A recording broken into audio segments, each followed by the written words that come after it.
Y bueno, la idea de hoy es poder compartir acerca de estos dos grandes temas, que son el estrés, la ansiedad.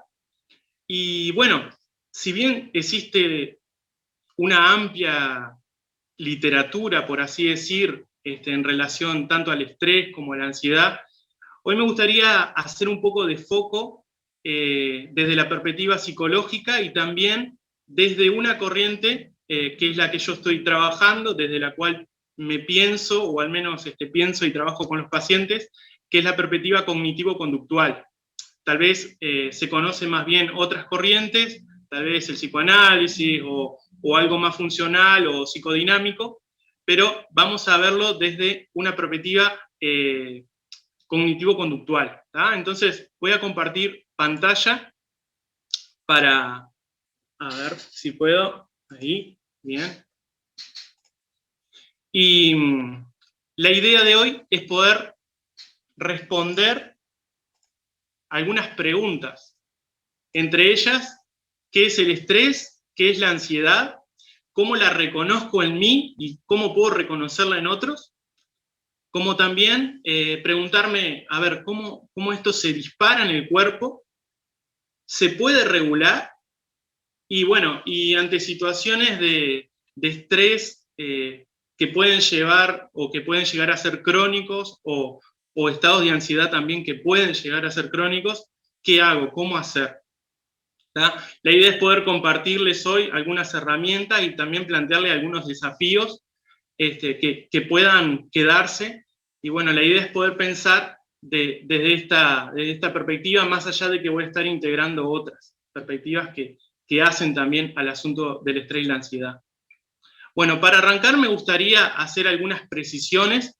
Por ejemplo, ya desde la antigüedad se ha estado trabajando y pensando acerca de la mente, de los pensamientos, de las motivaciones, de las emociones, de una cantidad de cosas. Por ejemplo, en el siglo I, un filósofo estoico, Epicteto, decía de que el hombre no sufre por lo que le sucede, sino por la visión que tiene de esos acontecimientos. ¿Tá? Es decir, que aquí lo que está haciendo referencia es que no tanto lo que hace sufrir a la persona es el hecho o el acontecimiento en sí, sino que también hay como un efecto por medio de la interpretación que hace de eso que le acontece o de eso que le pasa. Por ejemplo, más acá en el tiempo, tenemos al rey Salomón, allí en los Proverbios, decía el rey Salomón, lo que el hombre pensara en su corazón, eso es él, ¿no? Porque cuál es su pensamiento en su corazón, tal es él. Y otro versículo que seleccionaba dice que sobre todas las cosas, cuida de tu mente, porque ella es la fuente de la vida. ¿Ah? Un poco más acá en el tiempo, nos encontramos, esto es muy actual, ya, Boris Cyrulnik, que es un psiquiatra especializado en resiliencia, habla de que para poder generar una herida necesitamos de 2 golpes. Cuando hablamos de herida, muchas veces también estamos hablando de traumas, ¿sí?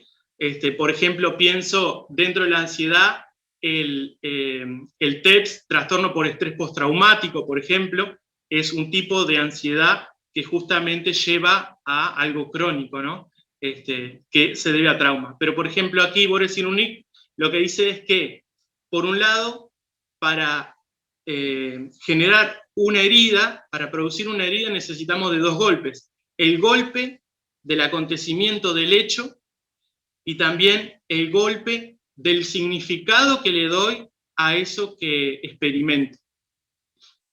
Entonces me gustaría, como para arrancar, tener esas 3 ideas grandes, ¿no? Nuestras interpretaciones son tanto más importantes que los hechos, nuestros pensamientos y creencias íntimas son una evidencia de nuestro estado general de bienestar, de salud y también de enfermedad, y que la historia que cada uno tiene puede ser resignificada.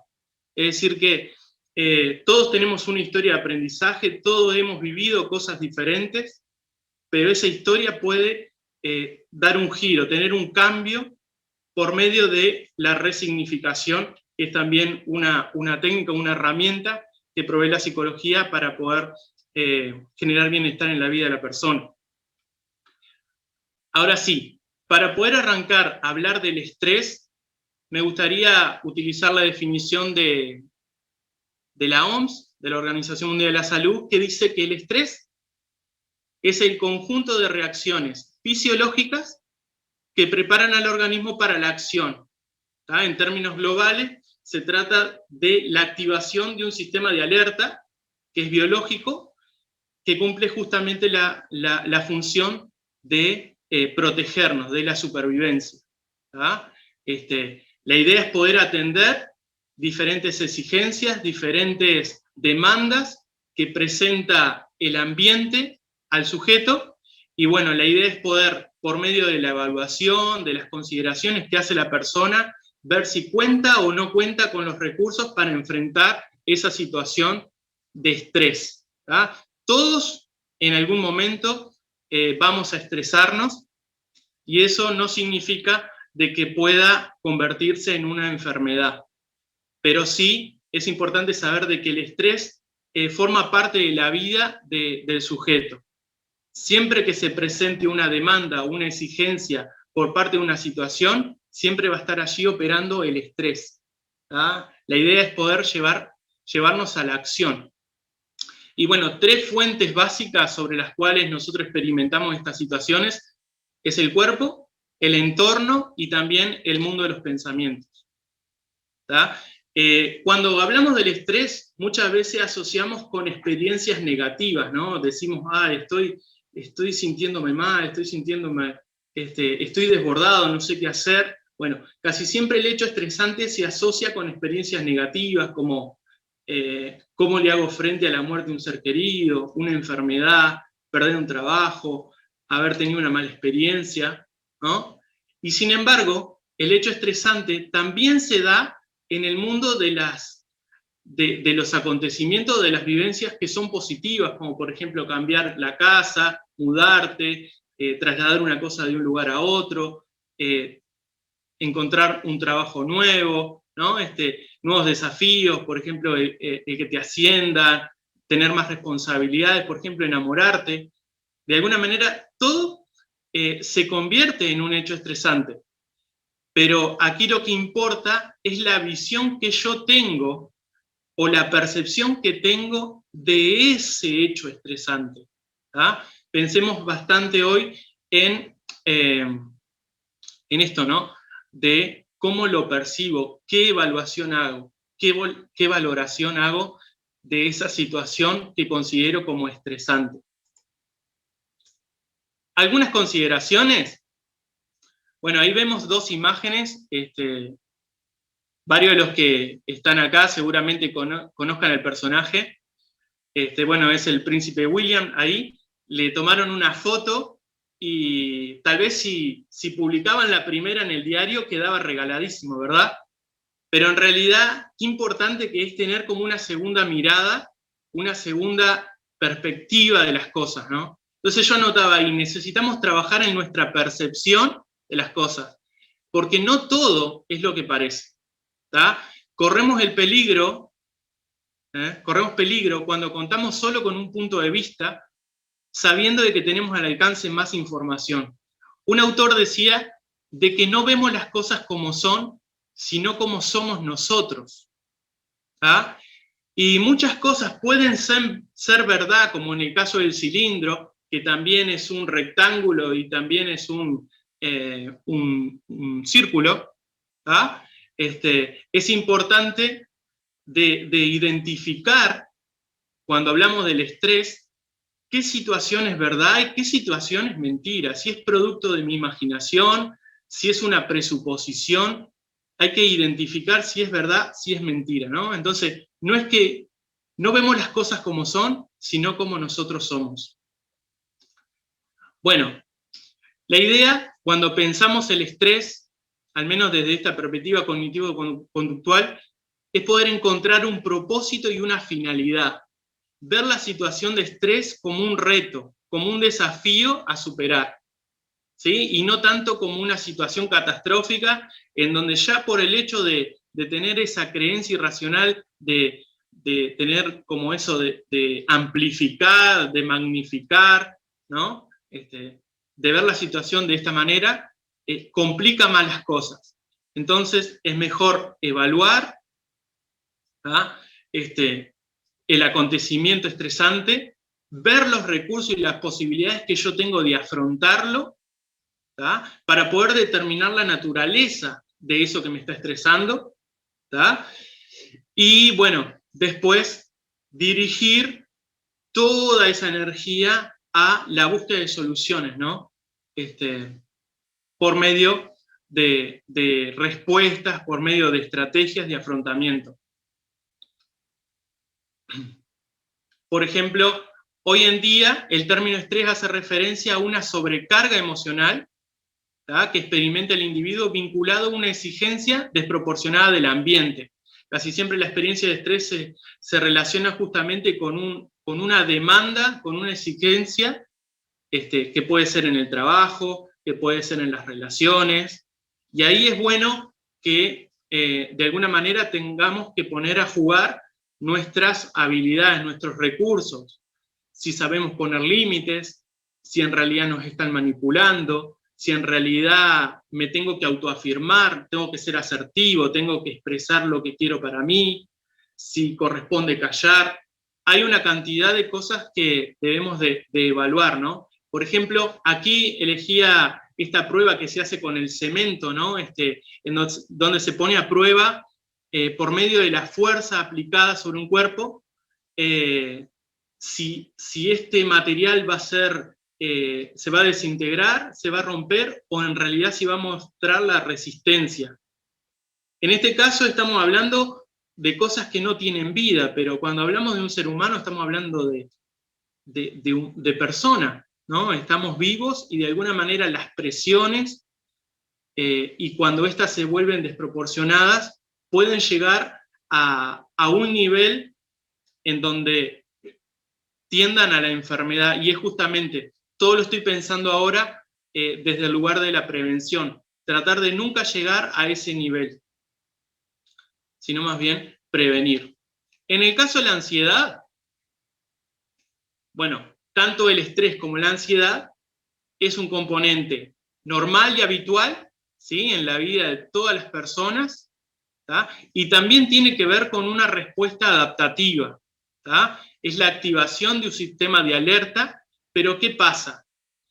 El enfoque está puesto en la emoción, ¿sí? Y tiene que ver mucho con la incertidumbre que se me presenta o expectativas negativas que tengo respecto a un acontecimiento o hecho que va a suceder o que está por venir, ¿tá? En el caso del estrés es cómo respondo a una situación, pero en el caso de la ansiedad es cómo respondo ante algo anticipadamente, que ya puede arrancar en mi mente, ¿tá? Y ya puedo incluso hasta tener todos los síntomas, ¿no? Por ejemplo, algo que puede llevar hasta un ataque de pánico, por ejemplo, ¿no? Hiperventilar, aumentar la frecuencia cardíaca, dilatación de las pupilas, ¿no? La sobreactivación del sistema nervioso central, el sistema nervioso autónomo, ¿tá? Tenemos una cantidad de componentes que a nivel fisiológico se activan en el caso de la ansiedad, y que si esta sobreactivación permanece, da lugar a la enfermedad o a trastornos, ¿tá? Es una respuesta como mecanismo biológico de adaptación, de adaptabilidad, y lo que busca es la protección y la preservación de la vida, ¿tá? Algo que tenemos que prestar mucha atención es cómo, frente a una situación de ansiedad, se da esa ansiedad. ¿Con qué duración? ¿Con qué frecuencia? ¿Con qué intensidad? Por ejemplo, la respuesta emocional que genera la ansiedad tiene aspectos que son subjetivos, propios de cada persona. Por ejemplo, Priscila va a actuar de una manera, Nicolás va a actuar de otra, Jorge va a actuar de otra, ¿tá? Son aspectos que son subjetivos en cada persona, y todo tiene que ver con cómo la persona ha aprendido a resolverse en la vida. Entonces, cuando se me presenta una situación de ansiedad, yo voy a responder de forma subjetiva, ¿no? Voy a tener, por ejemplo, sensación general de pérdida de control, pensamientos negativos o de inferioridad, ¿no? Sentimiento de incapacidad, de que no voy a poder hacerlo, es demasiado, ¿no? Es como que estás perdiendo el control y como que pareciera que las cosas se te están yendo de las manos. También hay aspectos que tienen que ver con el cuerpo, ¿tá? Que va desde palpitaciones a situaciones justamente, como decía hoy, de sobreactivación del sistema nervioso central, y bueno, genera una cantidad de cosas que puede terminar en ataques de pánico, trastornos obsesivos compulsivos, fobias, ¿no? Una cantidad de trastornos que están dentro de lo que es la ansiedad. Y diferentes aspectos observables que ahí mencionaba un poco, que responden a nivel del cuerpo, ¿no? Fisiológico. Aquí simplemente no se asusten, simplemente la idea es mostrar, o al menos me gustó poder pensar qué pasa, porque a veces uno dice, sí, cognitivo-conductual, tipo conductista. No es estímulo-respuesta, sino que la perspectiva cognitivo-conductual tiene la facultad de poder pensar en lo que pasa entre el estímulo, entre la situación adversa que se me presenta, y la respuesta final que yo ejecuto en un comportamiento. Entonces, como hablaba hoy de la percepción, yo percibo la situación estresante, la evalúo, ¿tá? La valoro, y puedo decir, bueno, es irrelevante, bueno, esto es benigno, o esto es estresante. Y si es estresante, puedo pensar de que me puede generar un daño o una pérdida, me puede resultar como una amenaza, algo muy amenazante, o puede volverse como un desafío. Bueno, a ver, es un reto a superar. Si yo percibo que esa situación es amenazante, voy a tener una reacción de ansiedad. Y ahí se va a poner a jugar mis recursos de afrontamiento, ¿tá? Y a veces la persona, nosotros, entramos en una de estas dos clases, ¿no? Es decir, no tengo recursos o sí tengo recursos. Entonces, la persona que no tiene recursos de afrontamiento tiende a evitar, a escapar, a inhibirse o a colapsar. Por ejemplo, una persona dice, me voy a desmayar, me voy a morir, siento que me voy a morir, me está faltando el aire, ¿no? Me estoy enloqueciendo. ¿Por qué? Porque está perdiendo el control, porque percibe en su propia persona de que no tiene los recursos necesarios para poder afrontar esa situación que le es estresante. Y todo depende del significado que le doy a esa experiencia. Sin embargo, si tengo recursos, lo veo como una lucha o como un desafío. Algo que me gustaría dejarles, y al menos para que puedan pensar, y al menos, porque el trabajo de autoconocimiento tiene esto, ¿no? De poder evaluar en mí. A ver, yo también puedo descubrir en mí herramientas que me ayuden a enfrentar el estrés y la ansiedad. Por ejemplo, el saber que cuando tengo una perspectiva o una impresión acerca de mí mismo de vulnerabilidad en relación a mis recursos, la persona tiende justamente a minimizar sus capacidades. Es como que la mente misma de uno te juega una mala pasada y empezás a seleccionar directamente, ¿no? las debilidades, ¿no? Por ejemplo, ahí anotaba como abstracción selectiva es una creencia irracional. Y bueno, la definición de vulnerabilidad es la percepción que tiene una persona de sí misma como objeto de daños externos o internos sobre lo que tiene una capacidad de control limitada o ausente o se considera incapaz de afrontar. Es decir que si nos consideramos en nuestro interior, a ver, yo no estoy capacitado para afrontar esta situación, directamente todo eso va a ser una cascada de situaciones que va a llevar a un estrés mayor, mayor, mayor, y como decía hoy, hay que ver la duración, la intensidad y la frecuencia con la que se da tanto el estrés como la ansiedad. Pero esta vulnerabilidad puede modificarse cuando tenemos un contexto social y afectivo presente, ¿no? Que podemos decir, a ver, yo puedo identificar una persona de apoyo, alguien que me permita desarrollar en mí la confianza y modificar esta situación. Ahora bien, cuando hablo de vulnerabilidad, también hablo de autoestima. ¿Ah? Es la percepción que yo tengo de resolver cosas.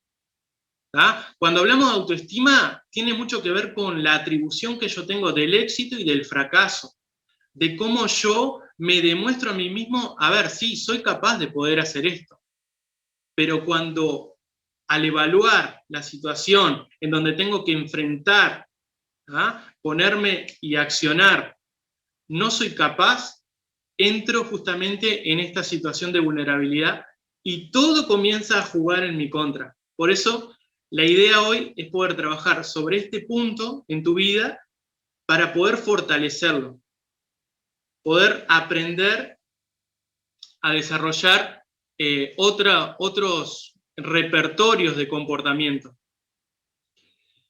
Aquí anotaba algunos de los principales tipos de ansiedad que se presentan, que ya los venía mencionando, que de acuerdo al Manual Diagnóstico de Psiquiatría, el DSM-5, es a lo que uno puede llegar cuando tanto la ansiedad se vuelve, pasa de aguda a crónica, y uno puede experimentar diferentes tipos, ¿no? Los ataques de pánico, agorafobia, ¿no? Fobias específicas. Por ejemplo, en el caso de los estudiantes, nos puede pasar la fobia social, ¿no? El temor a pasar vergüenza, se van a reír de mí, voy a tartamudear, ¿no?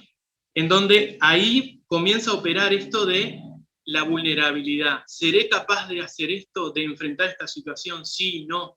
Bueno, todo depende de la evaluación subjetiva que hace el sujeto de sí mismo. Y bueno, un poquito para poder ir dejando algunas cosas e ir terminando. La idea es poder incorporar herramientas, ¿sí? Por ejemplo, en el existencialista Abraham Maslow, que tal vez lo conozcas a través de la necesidad insatisfecha, ¿no? Cuando uno estudia la necesidad insatisfecha, él habla de eso, de la pirámide de Maslow. Bueno, Maslow decía, supongo que es tentador pensar que si la única herramienta que tienes es un martillo, puedes tratar a cualquier cosa como si fuese un clavo. ¿Tá? La idea es poder ampliar nuestro círculo de competencias y el repertorio de herramientas comportamentales. Aprender nuevas habilidades, aprender nuevas formas de resolver cosas. No existe una única manera de hacerlo. Lo importante es llegar al resultado final, porque esto justamente va a darnos un repertorio mayor a la hora de tener que enfrentar situaciones de ansiedad como situaciones estresantes. ¿Tá? Y también, por otro lado, identificar los sesgos, aquellos atajos mentales que todos tenemos, ¿tá? Que de alguna manera también nos engañan, ¿no? O las distorsiones, ¿no? A ver, ¿estoy magnificando? Eso es una creencia irracional. ¿Estoy subestimando? ¿Estoy minimizando una situación? ¿Estoy teniendo justamente esa abstracción selectiva en donde puedo incluso hasta generalizar todas las veces que, siempre, nunca, ¿no? Son todas distorsiones cognitivas que de alguna manera son tropezadero para la mente y hacen que la interpretación de la realidad sea desajustada. Entonces, ampliemos nuestro círculo de competencias. Y bueno, no sé si a ustedes les gusta el café, a mí me gustaría tomar un café ahora. Y bueno, la idea es poder hablar de 3 filtros: el filtro de la verdad, el filtro de la evidencia y el filtro de las palabras. Primero, pensando en el estrés y la ansiedad, identificar cuál es el filtro de la verdad en este momento. ¿Esto es verdad? Bueno, si es verdad, a ver, ¿cómo se presenta en este contexto? No está porque sí, sino que está en un contexto. Y es bueno diferenciar lo verdadero de lo falso. ¿Ah? A veces tenemos sensaciones, a veces tenemos pensamientos que son producto de la imaginación, y no porque lo pensemos significa de que sea cierto. ¿Ah? No porque lo pensemos significa que sea verdad. La mente también es engañosa, nos engaña. ¿Ah? Entonces es importante tener como un criterio de verdad. También el filtro de la evidencia y preguntarme, a ver, ¿qué evidencia tengo yo de que esto es así como se me presenta? A veces estás con una persona de que se hizo los estudios, se hizo el electrocardiograma, que se hizo placas, se hizo diferentes análisis, y aún así cree de que le va a pasar algo en el corazón, de que está teniendo un problema, y en realidad tiene que ver con la percepción, ¿no? Tiene que ver con una distorsión de la realidad. Entonces, qué importante que es basarnos en la evidencia, ¿no? Hay un versículo conocido, ¿no? Pensad todo lo verdadero, ¿no? Pero basado en esto de la evidencia, ¿no? ¿Qué evidencia tengo yo de que esto realmente es así? Preguntate, debatí, incluso hasta con las propias ideas que se te formulan en la mente. Y otro, y el último, es el filtro de las palabras, que justamente tiene que ver con esto de que no somos nuestras emociones. ¿tá? No sos tus emociones. Las emociones las sentís. ¿tá? Tú sos una persona, no sos tus emociones. Entonces, cuando ves a una persona que dice, soy depresivo, soy ansioso, no. Estás sintiendo depresión. Estás sintiendo una emoción que se llama ansiedad. ¿Sí? Entonces, qué importante que es ver de que no sos ni las fichas blancas ni las fichas negras de un tablero de ajedrez, sino que vos sos el tablero sobre donde se toman decisiones. ¿Ah? ¿Ah? Vos sos el que tomás las decisiones, no son las emociones las que toman las decisiones. Sos vos, la persona. Las emociones son cosas que sentís. ¿Ah? Y bueno, y para terminar, me gustaría compartirles una experiencia que encontré en un libro que se trata de un padre y una niña de 4 años, y que tal vez nos sirve como metáfora para poder pensar estos dos temas, que es el tema del estrés y el tema de la ansiedad. Y dice así: estoy de pie a 6 pasos del borde de la cama, mis brazos extendidos, mis manos abiertas, y sobre la cama, Sara, con sus 4 años, agachada, adopta una pose cual gatito juguetón, va a saltar, pero no está lista, estoy demasiado cerca. Más atrás, papi, de pie me desafía. Dramáticamente accedo, confesando admiración por su valor. Luego de dar 2 pasos gigantes, me detengo. ¿Más? Le pregunto. Sí, chilla Sara saltando sobre la cama. Ante cada paso se ríe, aplaude y hace ademanes pidiendo más. Cuando estoy del otro lado del cañón, cuando estoy fuera del alcance del hombre mortal, cuando solo soy una pequeña figura en el horizonte, ella me detiene. Allí, detente allí. ¿Estás segura? Estoy segura, grita ella. Extiendo mis brazos, una vez más ella se agacha y luego brinca. Superman sin capa, paracaidista sin paracaídas. Solo un corazón vuela más alto que su cuerpo. Su corazón vuela más alto que su cuerpo. En ese instante de vuelo, su única esperanza es su padre. Si él resulta débil, se caerá. Si resulta cruel, se estallará. Si resulta olvidadizo, dará tumbas contra el duro piso. Pero no conoce tal temor, porque a su padre sí lo conoce. Ella confía en él Ella confía en él. 4 años bajo el mismo techo le han convencido de que él es confiable. No es sobrehumano, pero es fuerte. No es santo, pero es bueno. No es brillante, pero no es necesario que lo sea para recordar atrapar a su hija cuando salta. De modo de que vuela, de modo de que remonta, de modo que la atrapa y los dos se regocijan ante la unión entre la confianza de ella y la fidelidad de él. Me gustaría compartirte esta historia justamente para que tú puedas evaluar tus recursos, para que puedas desarrollar la confianza y también para que puedas sujetarte a lo verdadero. Como cristianos tenemos un buen padre, tenemos uno que no se olvida, uno que no es cruel, uno que no es débil. Y es el que nos puede motivar a desarrollar la confianza y erradicar esas ideas de vulnerabilidad que tenemos que nos predisponen a ser víctimas, pero en realidad la idea es ser superviviente, es poder hacerle frente.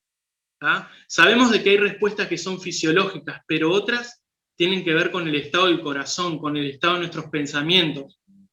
Entonces, sujetate a lo verdadero y bueno, si hay que lanzarse, si hay que animarse, que puedas evaluar tu mayor recurso. ¿Ah? Por un lado, los que somos cristianos tenemos a Dios y bueno, la idea es que vos puedas también trabajar en estas áreas, ¿no? Evalúa tus recursos, desarrolla la confianza y sujetate a lo verdadero. Y ahí está un poco la bibliografía que había utilizado al compartir. Era eso, tal vez, Priscila o Jorge, ya les doy el paso. Muy bien, muchas gracias, Blas. Le damos el pase ahora a Toto, que va a seguir compartiendo esta segunda parte con nosotros. ¿Cómo manejar el estrés y la ansiedad? Y lo que queremos compartir es el aporte desde la fe. Ustedes saben, hay un informe, Religión y Bienestar, evaluando la evidencia que lo generó el grupo de estudio TEOS en el Reino Unido en 2016, que hace alusión a la evidencia que se encuentra en 139 estudios académicos que se realizaron durante en los últimos más de 30 años, examinando la relación entre la religión y el bienestar. A través de la mayoría de los estudios, los datos mostraron que hay una correlación positiva entre religión y bienestar. El estudio no solo reúne los datos, sino que también buscaba dejar en claro cuál es la naturaleza de la relación entre religión y bienestar. El estudio trabajó la religión en varias categorías como afiliación religiosa, subjetividad religiosa, creencias religiosas, participación en grupos religiosos y la participación religiosa personal o la devoción personal. En tanto, pensando el bienestar en las categorías de la percepción subjetiva de bienestar, salud mental, salud física y comportamientos que tienden a sostener el bienestar. El análisis de los datos de estos 139 estudios lo que dan es que claramente que la religión es buena para el bienestar, pero más que esa generalización de que la religión es buena para el bienestar, hay ciertos aspectos de la religión que se relacionan mejor con ciertos aspectos del bienestar. Y en lo que tiene que ver con lo que hoy estamos hablando de la ansiedad, del estrés, de la salud mental, lo más destacable tienen que ver con que la participación social en espacios religiosos, ¿sí?, evidencia un fuerte correlato positivo a través de todos los indicadores que decíamos antes de bienestar. Y varios de los estudios evidenciaron un correlato fuertemente positivo entre la devoción personal, la vida religiosa individual y el bienestar, sobre todo en el aspecto de la salud mental. Altos niveles de involucramiento en la religión son más beneficiosos en el aspecto de la salud mental en general. Esto para decir que no es solo una percepción, que la fe, sea cual fuera, tiene un impacto positivo en nuestro bienestar. Ahora, nosotros como cristianos entendemos, y quiero compartirles 5 cosas, 5 recomendaciones para el manejo de nuestro estrés y ansiedad, o 5 herramientas que nos van a ayudar en ese sentido. El primero es que descansemos. En la Biblia está este concepto del Sabbat, el séptimo día, el sábado, el día en el que Dios descansa de todo lo que crea. Y Dios así habla de un ciclo, donde hay un ciclo de trabajo y descanso, y nuevo trabajo y otra vez descanso. Algunos pensamientos respecto a esto.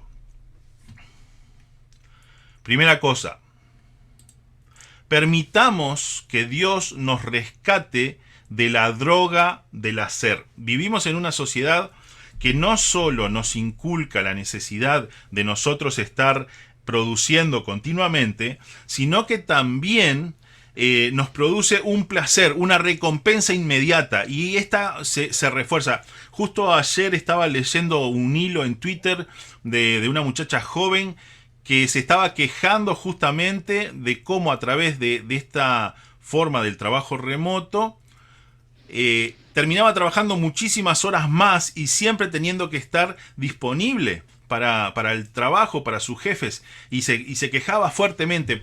Más allá de su queja, lo interesante fueron las más de 200 reacciones que tuvo, todas ellas afirmando y pensando en ese mismo sentido. Permitamos que Dios nos rescate de esa droga que nos produce placer, pero que nos tiene enganchado, que tiene que ver con el activismo. Respetemos el regalo divino de los límites. Dios pone límites. No es este ciclo, no es un ciclo de un mes y un día, no es un ciclo de 15 días y un día, es un ciclo de 6 días y un día para descansar. Seamos receptivos a lo que Dios tiene para decirnos. Obviamente acá tiene que ver el tema de la fe, si sos un hombre o una mujer de fe, pero en la práctica a la que nos invita la fe cristiana, en esta práctica del Sabbat, tiene que ver también no solo con la ausencia de actividad, sino con la apertura a lo que Dios quiere decirte. Y en ese sentido es un espacio también para trabajar en nuestra propia alma, en reponer los nutrientes que necesita el suelo de nuestra alma. Nos vamos desgastando. Como veíamos en lo que Blas nos comentaba, están todos esos factores estresores en nuestra vida. Y están y van desgastando, y necesitamos hacer una pausa para reponer los nutrientes de nuestra alma. También necesitamos trabajar en nuestros demonios internos, en nuestros monstruos internos. Un poco en la línea de manejar y ser conscientes de qué percepciones tenemos, qué verdades alimentamos. Y por eso el hecho de parar en este ciclo de trabajo y tener un tiempo de descanso, o en este ciclo de estudio, y me detengo para poder también mirar hacia adentro y ser conscientes de a qué voces estoy dando cabida y a cuáles no. Y por último, reconocer que no estamos en control. Parte de este ciclo del descanso es reconocer que yo descanso y el mundo sigue, la creación sigue, porque no depende de mí. Depende de Dios. Dios está sustentando toda la creación. Y este también es un ejercicio de fe y es un reflejo también de nuestra fe. Segunda consideración. Vivamos el presente. Jesús mismo lo dice. No se preocupen por el día de mañana, porque mañana habrá tiempo para preocuparse. El sentido de humor de Jesús, me encanta esta frase. Cada día tiene bastante con sus propios problemas. Y esta es una frase que hemos escuchado más de una vez. Pero es bien interesante también. Y es el llamado de Jesús a... vos ya no sos dueño de lo que pasó. Lo que pasó ya está, no lo podés modificar. Y el mañana todavía no llegó. Por eso también qué importante esto de la percepción que tenemos, como nos decía Blas, de lo que creemos que va a venir, de las cosas negativas. Bueno, Jesús dice, no te enfoques ahí, enfócate en el hoy, en el ahora. ¿Y cuántas personas conocemos que quedan como paralizadas porque están mirando solo para atrás? O están paralizadas porque están con miedo hacia lo que viene. Jesús nos dice, no se preocupen por el día de mañana, porque mañana habrá tiempo para preocuparse. Pero lo dice en un contexto. ¿Y cuál es el contexto? Vamos a leer el texto. Miren qué interesante. Nadie puede servir a dos amos, porque odiará a uno y querrá al otro, o será fiel a uno y despreciará al otro. No se puede servir a Dios y a las riquezas. Por lo tanto, yo les digo, no se preocupen por lo que han de comer o beber para vivir, ni por la ropa que necesitan para el cuerpo. ¿No vale la vida más que la comida y el cuerpo más que la ropa? Miren las aves que vuelan por el aire, no siembran, ni cosechan, ni guardan la cosecha en graneros. Sin embargo, el Padre de ustedes que está en el cielo les da de comer y ustedes valen más que las aves. En todo caso, por mucho que uno se preocupe, ¿cómo podrá prolongar su vida ni siquiera una hora? ¿Y por qué se preocupan ustedes por la ropa? Fíjense cómo crecen los lirios del campo, no trabajan ni hilan. Sin embargo, les digo que ni siquiera el rey Salomón, con todo su lujo, se vestía como uno de ellos. Pues, si Dios viste así a la hierba, que hoy está en el campo y mañana se quema en el horno, con mayor razón los vestirá a ustedes, gente falta de fe. Así que no se preocupen preguntándose qué vamos a comer, o qué vamos a beber, o con qué vamos a vestirnos. Todas estas cosas son las que preocupan a los paganos, pero ustedes tienen un Padre Celestial que ya sabe que las necesitan. Por lo tanto, pongan toda su atención en el reino de los cielos y en hacer lo que es justo ante Dios, y recibirán también todas estas cosas. No se preocupen por el día de mañana, porque mañana habrá tiempo para preocuparse. Cada día tiene bastante con sus propios problemas. Ese es el contexto. Y Jesús no está siendo utópico. Jesús no está haciendo un juego filosófico. Jesús está con los pies plantados en la tierra y arranca. ¿Se acuerdan qué es en qué es lo que estaba pensando él al arrancar? En las riquezas. Si uno vive para las riquezas y dice, no se puede vivir para las riquezas y buscando tener una vida de fe. No se puede. Porque o vas con uno o vas con el otro. En definitiva, el centro de la enseñanza de Jesús. Por lo tanto, pongan toda su atención en el reino de los cielos, es decir, en el mundo espiritual, en las cosas que dependen de Dios, en la perspectiva de lo que Dios quiere hacer y va a hacer en el mundo y más allá del mundo. Tengan su atención allí, tengan su atención en hacer lo que es justo ante Dios. Y esto que es justo ante Dios tiene que ver con cómo me vinculo con los demás de una manera justa y también con el medio ambiente. Y recibirán también todas estas cosas que les preocupan. ¿Qué cosa? La comida, la ropa, el abrigo. En definitiva, no se preocupen por el día de mañana, porque mañana habrá tiempo para preocuparse. ¿Cuándo llega mañana? Mañana. O sea, Jesús está diciendo no se preocupen básicamente. Cada día tiene bastante con sus propios problemas. Entonces, la tercera cosa es que vivamos con prioridades claras. ¿Sí? Vivamos con prioridades claras. El verso 33 que recién veíamos. Pongan toda su atención en el reino de los cielos y en hacer lo que es justo ante Dios y recibirán también estas cosas. Cuarto, enfrentemos nuestros temores. Hoy les queremos regalar este libro, ¿sí? Y los queremos desafiar a que lo puedan leer, ¿sí? Se los voy a pasar ahora por el chat. Y en ese libro ustedes van a ver que justamente se trata de trabajar gran cantidad de temores. El autor plantea así en la introducción, denme un segundito porque tengo que hacer la búsqueda en todos los archivitos para llegar hasta ahí, y ya les leo la cita, ¿sí? Esto es bien cierto, que las mujeres pueden hacer muchas cosas a la vez, pero nosotros los hombres podemos hacer solo una. Yo hablar y estar buscando un archivo a la vez se me recomplica.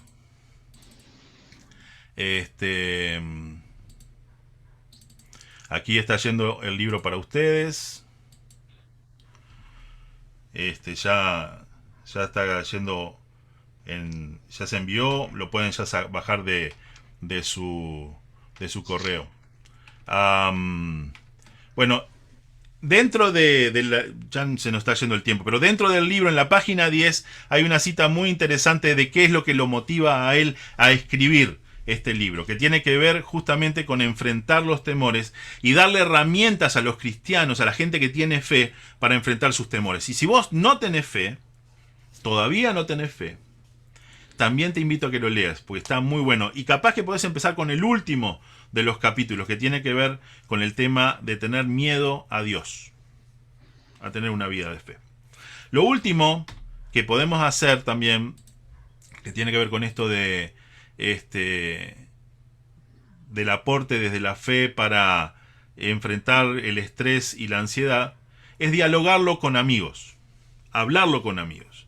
Y en el contexto de CBU tenemos estos espacios que ya se mencionaron de grupos de diálogo entre amigos y con la Biblia, y vamos a estar trabajando específicamente ahora, a partir de la semana que viene, durante 3 semanas, con el tema de la situación que nos está pasando, la crisis, la pandemia que estamos viviendo, en base a 3 textos bíblicos de Lamentaciones de Jeremías. Y entonces te invitamos a que vengas y charles.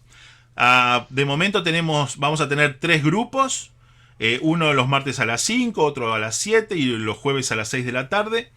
Entonces, de acuerdo a tu calendario, a tu agenda, te invitamos a que te puedas sumar a uno de ellos, justamente para dialogar con amigos. Así que bueno, eso serían las 5 cosas que quería compartirles acerca del aporte de la fe hacia cómo manejar ansiedad y estrés, ¿sí? Muy bien, bueno, muchas gracias a Blas, muchas gracias también Toto por estas herramientas y bueno, por también abordar estas 2 temáticas que son tan amplias y tan grandes, y sabíamos que bueno, el tiempo es acotado, solo es una introducción, un acercamiento, pero queremos también tener este espacio, como dijimos, de preguntas, de dudas, y bueno, tenemos unos 15 minutos más o menos para eso, así que a medida que tengan sus preguntas las pueden ir mandando por el chat para poder ir leyéndolas y irlas respondiendo. Así que por ahí tenemos una pregunta. Iván nos escribe: ¿cómo tratar la saturación de hacer cosas en las iglesias sin descanso? Ahí tenemos una pregunta, así que si alguno de ustedes dos, tanto Blas o Jorge, quieren ir contestando. Yo tengo algunas más por acá. Yo contesto rapidito una cosa. Sí. Hay que crecer en el ejercicio de decir, usar, reforzar una palabra de 2 letras. No. No. Hermano, ¿puede? No. Y esto es parte de cuidarnos, y es parte de darle el espacio y de vivir la vida como Dios quiere. Esto que planteábamos del ciclo de descanso no es una opción, es parte del propósito de Dios, o en lenguaje más cristiano evangélico, es la voluntad de Dios para cada uno de nosotros, que experimentemos ciclos productivos y de descanso, y que el descanso esté presente en nuestra vida. Hay pastores que no lo entienden. La mayoría de nuestros pastores son bivocacionales. Trabajan de lunes a sábado al mediodía. El sábado de tarde tienen la reunión de jóvenes. El domingo de mañana culto con los niños o familia. Y en la noche prédica. No están viviendo lo que Dios quiere que vivan. Definitivamente. Si Bueno, tu así pastor está como en decir, ese sentido, exacto, sí, así como dice Jorge, es tal cual, es muy importante establecer límites, ¿no? Porque la puesta de límites justamente cumple en esa función de definirnos, ¿no? Y no dar lugar a que otros de alguna manera dirijan nuestra propia toma de decisiones. Somos nosotros los que tenemos que hacernos responsables de las decisiones que tomamos. Y si uno se sobrecarga, esa sobrecarga tiene que estar basada en esa responsabilidad que cada uno quiere tomar. ¿Ah? Porque a veces decimos, me sobrecarga tal, ¿no? Delega demasiado, y en realidad tal vez soy yo el que no estoy sabiendo decir que no, como decía Jorge, y es importante, por un lado, autoafirmar, ¿no? Eso tiene que ver con la asertividad, la de pararte sobre tus propios pies y expresar lo que querés, lo que no querés para vos, sin sentir culpa por expresar, porque tenés opinión, tenés derecho, tenés que ejercer tu derecho a poder decir lo que querés, lo que no querés, cuál es tu preferencia, qué sí, qué no, y en una relación de igualdad también, que es muy importante. A veces se crean ciertas jerarquías y en realidad debemos de estar sirviéndonos unos a otros, ¿no? Y en relación a la pregunta que dice Sofía, me gustaría decir de que sí, de que existen herramientas o estrategias también de afrontamiento en cuanto a los ataques de pánico. Por ejemplo, existen los ejercicios de relajación progresiva, ¿tá? Ese es el nombre que lleva, que de alguna manera lo que se busca es, por un lado, el ataque de pánico tiene que ver con la activación del sistema simpático, de la adrenalina, la noradrenalina, que llena el cuerpo y de alguna manera genera esto de hiperventilar, la respiración entrecortada, se genera como esa idea de que me voy a morir o me va a dar algo. Bueno, la idea aquí es poder acompañar a la persona, decir, bueno, mirá, esto va a pasar, es temporal, yo estoy acá para acompañarte. Esa puede ser una manera que puedas sentir la presencia del otro, la contención, y por otro lado, también pensar en otro tema, ¿no? Preguntarle, a ver, contame, ¿de qué color son tus medias? Por ejemplo, ¿no? Para que el foco de atención sea puesto en otra cosa, y no tanto en la respiración entrecortada que está teniendo. Entonces, cambiarle el tema. Y bueno, a veces no podemos identificar claramente si es un ataque de pánico o es otra cosa. Entonces es bueno también recomendar de que la persona, si tiene reiteradas veces esa situación, de que pueda hacerse un chequeo médico, de ir a hacerse un control médico. Y bueno, también esto que decía hoy de los ejercicios de respiración, tienen que ver con la respiración diafragmática, respirar con la panza, por así decir, y bueno, inhalar profundo y exhalar, mientras la persona está al lado acompañando, y puede también estar ventilando.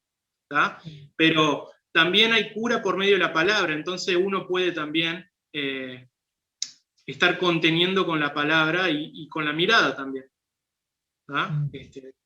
Obviamente, si la persona se descompensa, obviamente conviene poder llamar a la ambulancia. Una consulta. Muy bien. Bueno, conectado con la misma línea del tema que vienen preguntando, pregunta por acá Iván, ¿en los ataques de pánico puede haber un componente espiritual? Y Nico preguntaba, ¿cómo ser efectivo al acompañar a quien está en medio de una crisis de angustia? Así que tal vez ahí... capaz arranco haciendo un pequeño comentario. Dale. Hoy, preparando la charla un poco de hoy, leía distintos materiales y leía una entrevista a un psiquiatra cristiano en Inglaterra, tipo con mucha responsabilidad en una institución, siendo uno de los que definía si una persona debía ser internada o no, y él decía: A lo largo de mi carrera he visto a muchos esquizofrénicos. Muchos hablan de que los endemoniados que encontramos en el Nuevo Testamento eran todos esquizofrénicos. En realidad yo nunca, en los esquizofrénicos con los que me encontré, tenían nada que ver con estos del Nuevo Testamento. Por ejemplo, con Legión. Entonces, la realidad espiritual sigue estando. Ahora, lo que sí he visto a muchos que a esquizofrénicos les dicen que están endemoniados y los quieren sanar. Y hacen cualquier lío. ¿Se entiende? No todos los esquizofrénicos son endemoniados, ni todos los endemoniados son esquizofrénicos.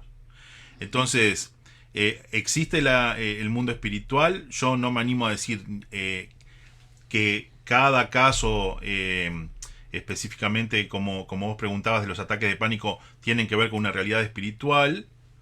Y es bien interesante y es bueno que sepamos recurrir a los profesionales que son quienes pueden hacer los diagnósticos. No nosotros jugar a ser psicólogo o psiquiatra, ¿no? Y definitivamente, siempre, cuando enfrentamos el mundo espiritual, ser consciente de que no es un llamado personal, sino la comunidad de fe la que reacciona frente a esas situaciones. Sí.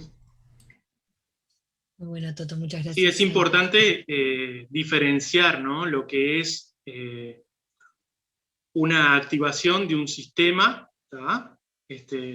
Eso responde a la fisiología, ¿tá? Tenemos sistema nervioso central, ¿tá?, que de alguna manera genera una activación de supervivencia. Incluso hay posturas que tienen que ver con lo filogenético, ¿tá?, que tienen que ver con que el propio cuerpo busca protegerse.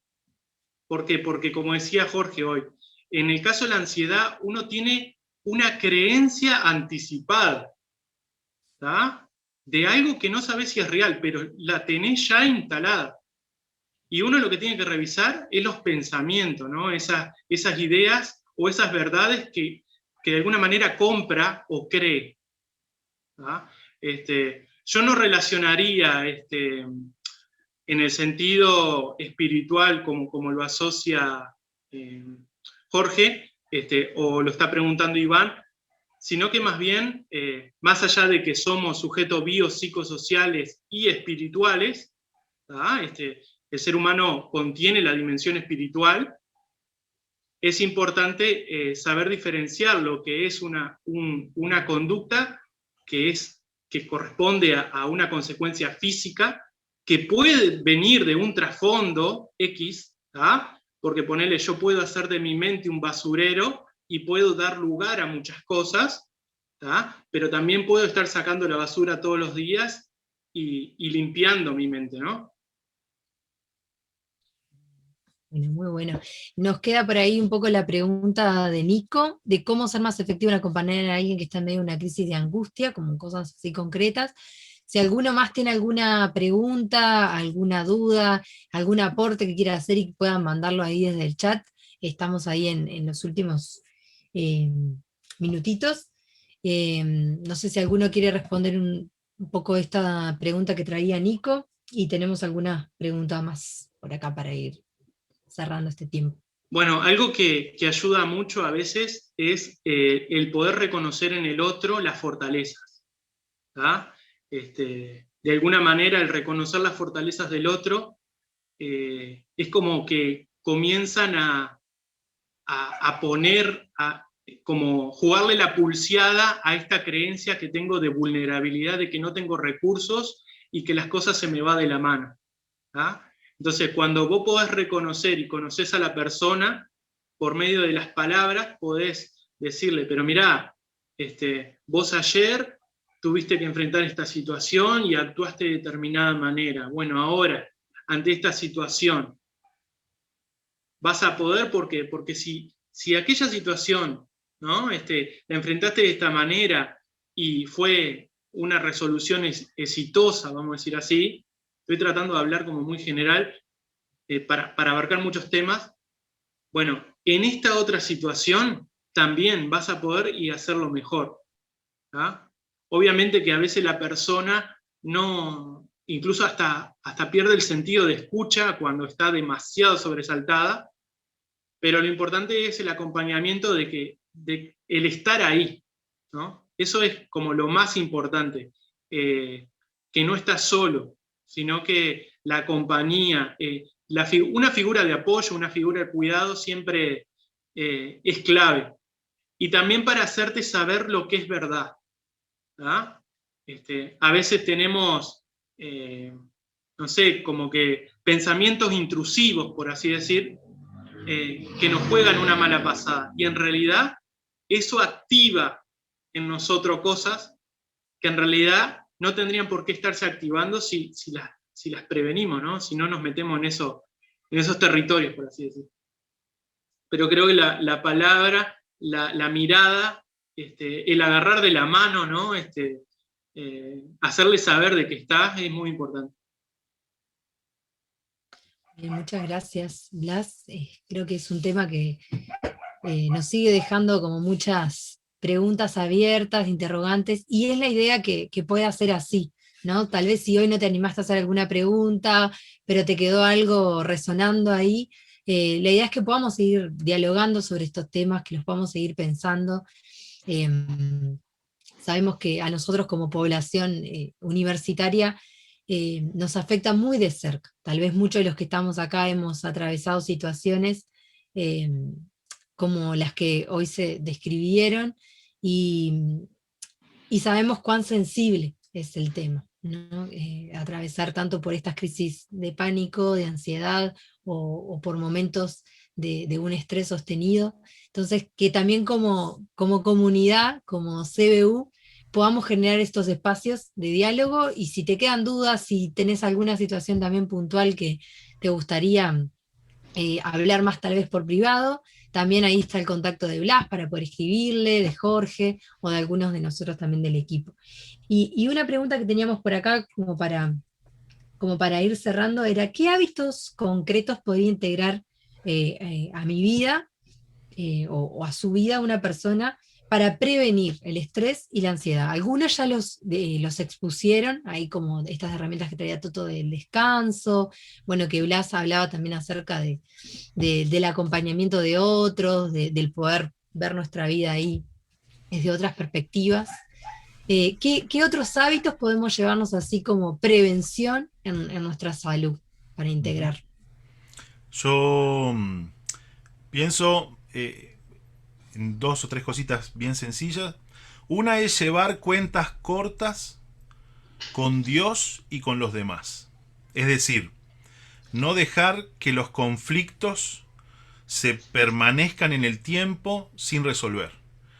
Ser rápidos para perdonar y para pedir perdón. Esto tiene que ver con nuestra autoestima, esto tiene que ver con factores estresantes, estresores para nuestra vida. Entonces es bien importante.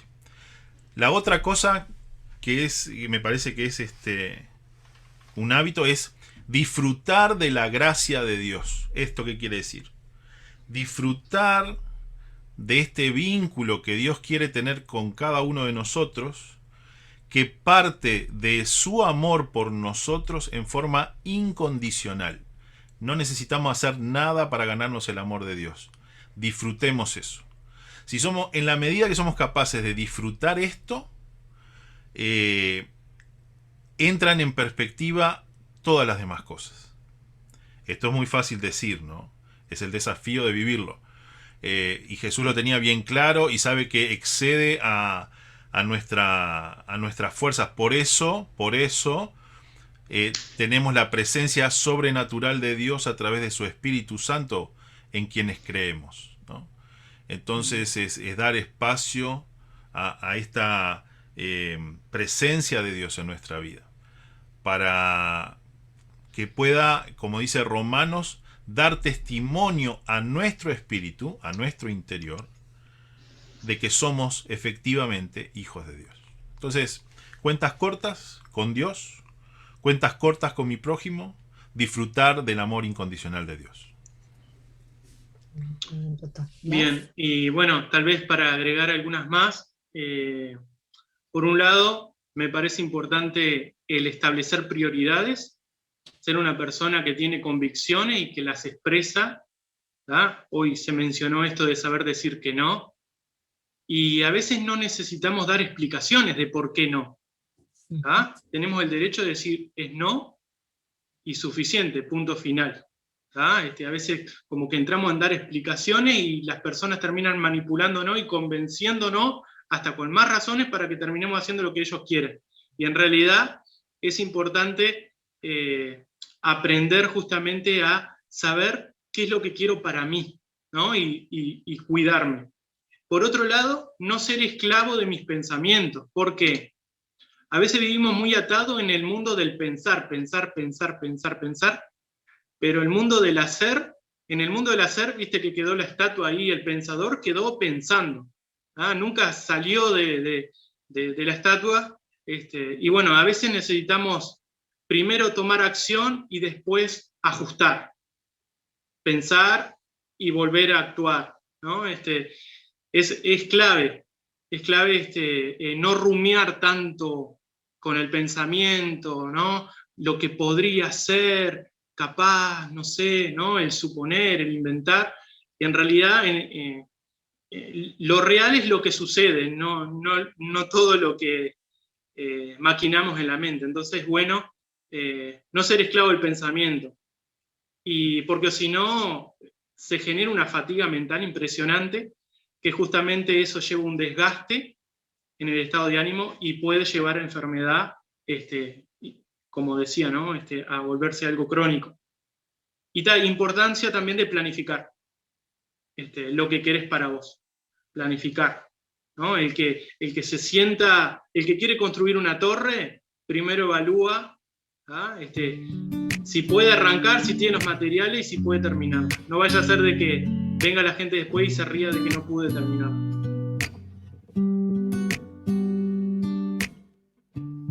Hay un hombre que calma todo temor, un amor que consuela el más intenso dolor.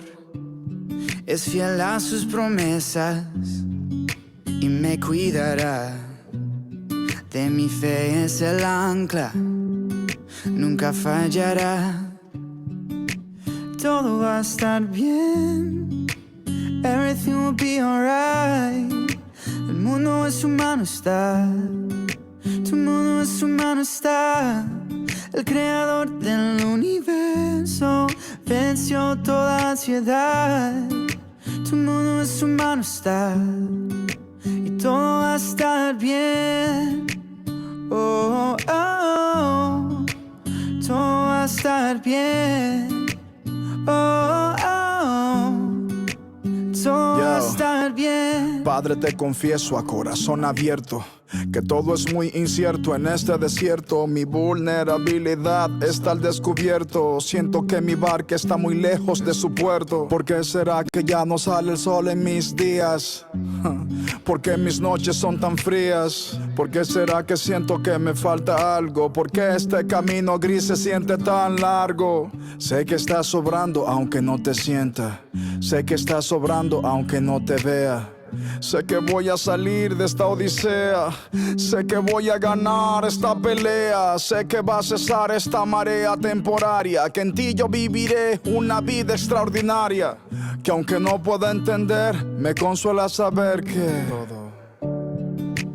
todo va a estar bien. Everything will be alright. El mundo en su mano está.